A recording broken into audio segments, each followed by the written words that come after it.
Fala galera, bem-vindos a mais um Pod AZ, o podcast da plataforma AZ para te ajudar nessa reta final até o Enem. Eu sou Rafael, professor de redação na unidade SEB Lafayette, em Ribeirão Preto, e hoje eu tenho aqui comigo o professor Phelps, de História, para nos ajudar a conversar sobre vários assuntos ligados a preconceito, discriminação e tudo mais que possa surgir para ajudar vocês a estudar e aumentar o seu repertório. Bem-vindo, Phelps, é um prazer tê-lo aqui. Obrigado demais estar aqui, Rafa, pelo convite. É um cara prazer. fantástico. Para quem não sabe, o Rafa é um excepcional professor de Eu me espelho redação da unidade. Um ótimo professor, uma ótima referência para tratar de um assunto desse, é impressionante. Muito obrigado. E eu pensei para a gente começar nossa discussão hoje o filme Ataque de Cães, porque não só ele ganhou um Oscar, né, na verdade 2 Oscars, se a gente for ver, várias indicações, mas ele discute muito bem algumas questões sobre masculinidade frágil, sobre uma certa diferença de gênero no tratamento de homem em relação ao gênero feminino. Então eu pensei que seria um bom ponto de partida para a gente começar a falar sobre esse assunto. Filmaço, Senhora, filmaço. você assistiu? O Rafa, filmaço, assisti correndo, cara, na esteira, que eu feliz. Aí sim. E aí, na hora que eu comecei a ver o filme, eu achei sensacional. Não pode confundir esse filme com Cães de Aluguel do Tarantino, que também é outra, é clássica, Fácil. fantástica, mas é um outro viés. Mas esse filme, o que eu achei dele em si, né? O debate da questão de gênero, da questão de machismo foi muito, muito presente. Se você não viu o filme, é uma indicação para ver, quem pensa em com Enem, certeza. sobretudo para produzir um texto, do jeito que você vários assuntos podem você sair dali. trabalha com isso. Por quê? Mostra, primeiro, uma família estadunidense do século XIX, que é proprietária de terras no estado de Montana. Outra ideia também, estado de Montana, cara, tem uma outra série que hoje é a mais assistida nos Estados Unidos, que é Yellowstone. Já ouvi falar. Muito não cheguei a legal, é da assistir Paramount ainda, tá essa na série. lista. É uma série muito legal, que é uma série que traz uma abordagem parecida, só que no século XXI. E do filme é século XIX, né? E aí, quando a gente pensa século XIX, estado de Montana. O que é o estado de Montana nos Estados Unidos, para a gente ter uma noção, né, uma comparação? Seria mais ou menos um estado agrário, parecido com Mato Grosso do Sul, Goiás, uma estrutura, agora pensando no filme, patriarcal pra caramba. Então são 2 irmãos, um polido, um irmão era o Rafa, e o outro irmão um bronco, sabe? São 2 irmãos diferentes que tocavam uma fazenda. Um tinha um viés político, gostava de trabalhar com... Teve até um dia, Putz, foi muito legal essa cena, cara, do filme. Ele era amigo do governador. Ele chamou o governador para casa dele para um jantar. Ele teve que arrumar todo esse jantar para o governador chegar, e o outro irmão, que é o irmão bronco, ele não foi ao jantar que o governador estava na casa dele, porque ele não queria essas relações. Então, aí você fala, tá, mas o que isso significa? Significa que o irmão polido, né, que é o Jorge, se eu não estou enganado, ele tinha uma relação com uma senhora que era viúva e tinha um filho.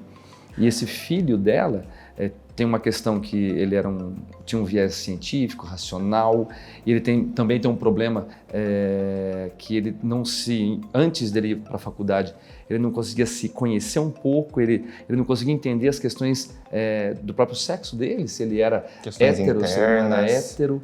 E aí quando ele foi para a universidade, ele conseguiu descobrir que ele não era hétero, e ele volta num momento da família, e esse Phil, que era o bronco, percebe que ele não era heterossexual e tenta se aproximar dele para machucar a mãe. Então existe um machismo, e é isso que eu queria que você até falasse um pouquinho para mim, Rafa. O machismo não é necessariamente do marido com a esposa, Claro. é o cunhado com a esposa do irmão. Exatamente. Então é uma relação familiar. E aí você fala, tá bom, você que não assistiu o filme, você vai ter que ver, cara, muito legal. No final das contas, qual que foi a única saída que o menino encontra? Ele achou um jeito médico de envenenar o Phil, O cunhado ali da mãe dele. que fazia a pressão da questão de gênero, do machismo contra a mãe dele. Então foi a única solução. E aí, o final do filme é feliz porque a mãe está feliz, porque a Rose, né, que é a mãe, que não tem mais a pressão, o marido está feliz porque não tem mais o irmão agressor, e a família parecia que estava equilibrada. Então é um filme muito, muito marcante nesse sentido. Um filme muito marcante num contexto de faroeste, dos Estados Unidos do século XIX, da grande propriedade, da pecuária. É bem legal para trabalhar essa questão. E pegando esse gancho, é interessante pensar que não apenas o machismo ele não ocorre apenas entre relações muito próximas, né, marido e mulher, por exemplo, mas como ele pode justamente intoxicar o ambiente ao ponto de o filme conseguir fazer um final feliz a partir da morte de alguém. né? Que em tese seria para ser algo trágico, triste, mas é tão tóxico, gera um ambiente tão complicado que a gente consegue ficar feliz com o final, tendo essa Sabe qual que é o resolução. final? Uma cena que é um Natal, que tava o Jorge, a Rose, né? E os pais do Jorge, que ele tinha pais vivos ainda. E esses pais não frequentavam a fazenda porque o Phil era machista até com a mãe. Então, a saída dele, a morte dele no filme, levou a família a voltar a ter uma integração. Então, a retirada desse machismo fez a família se completar. Isso é um enredo muito legal e acho que é por isso que foi tão premiado o filme. Com certeza, não foi à toa. Não foi à toa, né? muito bem Porque não apenas ele foi tão premiado, mas as críticas desse filme foram sensacionais desde o começo. Sabe o que é mais interessante? Eu comecei a assistir de forma assim, despretensiosa, na esteira, correndo mesmo. Sem ter aquela tensão só pro filme procurei no no primeiro catálogo e momento. falei, nossa, deve ser legal. E comecei a ver. Na hora que comecei a ver, eu não parei. É impressionante, é muito legal nesse sentido. Mas, e já que você gosta de correr tanto, a ponto de assistir filme, coisa que eu não consigo fazer de jeito nenhum, se eu estiver correndo, que não é sempre que eu faço, mas eu tenho que focar naquilo, senão eu caio, é um horror. Mas esporte, imagino que você gosta de esporte. Né? Gosto Gosta muito. tanto de correr, tem que gostar de esporte. Só que corrida hoje eu estou diminuindo porque eu tenho problema de coluna. E aí meu médico mandou eu pedalar. E aí, no pedal, tem uma questão de gênero, cara. Sabe que Isso loucura que eu ia te que perguntar. foi? Se você percebe se no esporte hoje a gente tem essa... Porque a gente sabe que, por exemplo, futebol, por exemplo, que é o mais famoso talvez no Brasil, a gente sabe que tem toda uma questão do futebol masculino ter toda a atenção, o feminino sempre deixado de lado, só recentemente ele começou a ganhar mais foco. Mas no esporte de modo geral, né, você percebe que tem essa Olha no pedal o que distinção? aconteceu. E aí, eu comecei a pedalar antes da pandemia. Virou moda na pandemia, né? O pedal. Terapia, Mas eu já né? pedalava antes. Pedalava antes um pouquinho e eu comecei a pedalar mais e hoje eu sou aquele cara que gosta de pedalar 60, 58, 60. O meu pedal ideal é assim.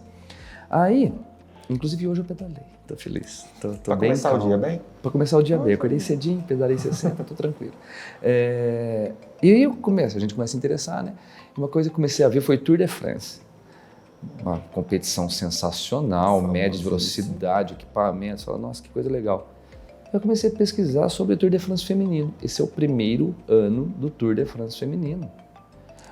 Porque é uma competição, e é uma competição de ciclismo de estrada, né? E ela é muito longa. Os caras competem em 5 dias, 1.000 quilômetros.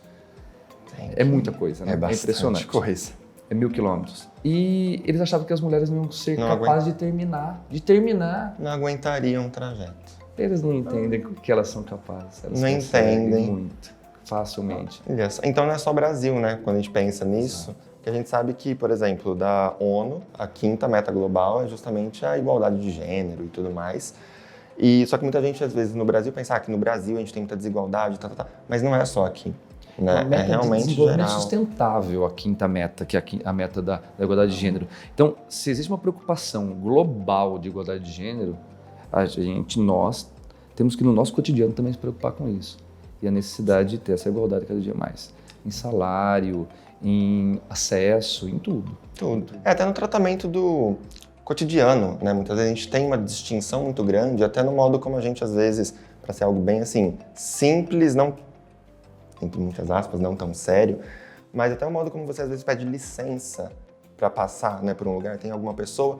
No homem, você, às vezes, encosta no ombro, você pede licença só, e na mulher, muitos homens já vão direto na cintura, né, para pedir a licença. Então, por que você tem essa liberdade de chegar naquele ponto? E às vezes é uma mulher do desconhecida. corpo? É uma mulher desconhecida, pensando nesse cenário. Entendeu? Você não tem intimidade Então, com ela para fazer isso. Exato. Então, no dia a dia, às vezes a gente tem essas atitudes tão bobas na visão de alguns, mas que representam essa distinção de tratamento, e se até nisso, né, que dirá em salário, que dirá em oportunidade de emprego, de E crescimento. desconstruir isso é fundamental. Eu acho que é uma necessidade da nossa geração.